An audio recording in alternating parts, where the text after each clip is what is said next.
In this video, we discuss net operating losses. Companies that have generated net operating losses, we'll call them NOLs, frequently carry significant deferred tax assets on the balance sheet. Now, the deferred tax assets that are created because of prior NOLs exist because companies can apply past losses to offset against future operating profits, which reduces, of course, the future tax burden. The IRS allows companies to carry forward previously created NOLs against future profits over a 20-year period, after which they expire. Observe a company with a tax rate of 40%. Here we have an example. They have a tax rate of 40% and they've reported the following pre-tax profits and losses. So let's say they reported a pre-tax profit or loss of 400. The following year they report a profit of 200, profit of 100, and a profit of 300.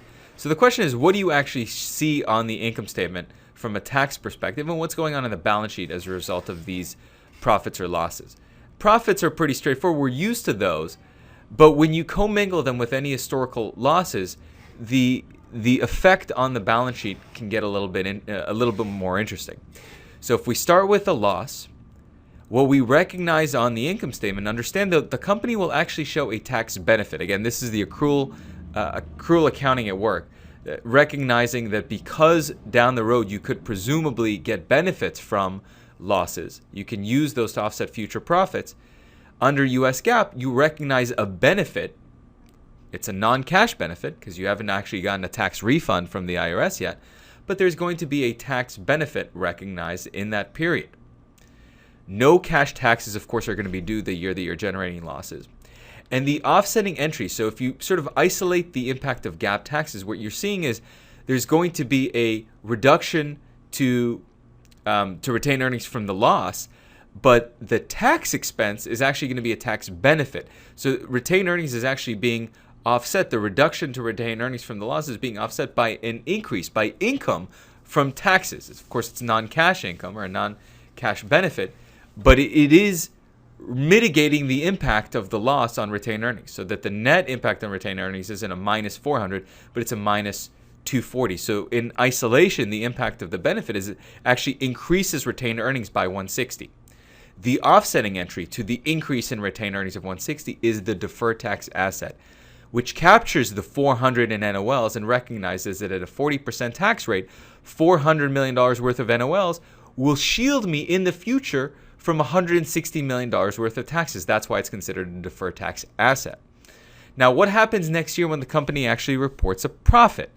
Well, what ends up happening is, since you can apply for up to $400 million worth of past NOLs against future earnings, you've got so many NOLs, you can fully use up, all you have to do is use up half of the existing NOLs, which are captured in this $160 million deferred tax bucket.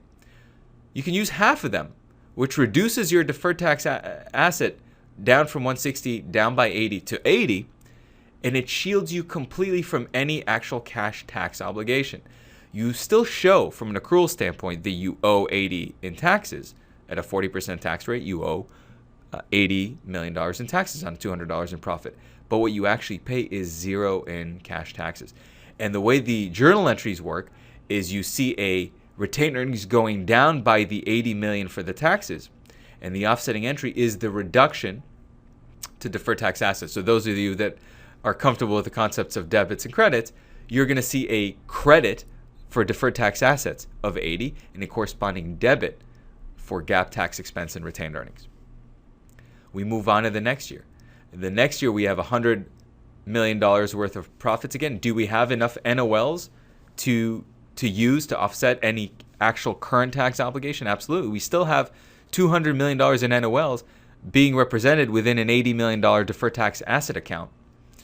And so we use up yet another half. So half of the 80 is now 40 million in deferred tax assets are used up yet again. So we're down to only 40 million DTAs. We started with 160. We got down to 40, representing 100 million in NOLs.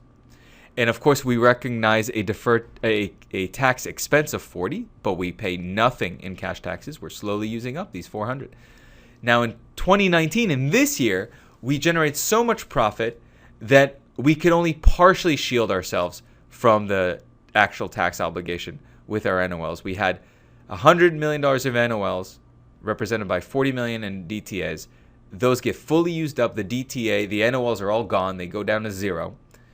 It shielded us from $40 million in cash taxes. So while we had a GAAP tax expense of $120, we only paid cash taxes of $80. The journal entries here are a little bit trickier than in the prior years. What's happening from a tax expense standpoint is the tax expense is being debited, and there's a corresponding credit to cash. Cash is going down by 80, and yet another corresponding credit to deferred tax assets. Together, the credits are 120 and the debits are 120. Keep in mind here that the reason why these deferred tax assets are being created is even though you're recognizing a tax benefit in this first year, the IRS is not giving you a benefit on day one. The reason why from an accrual standpoint we're recognizing a benefit is because of if you generate future profits, you will be shielded from the corresponding obligation.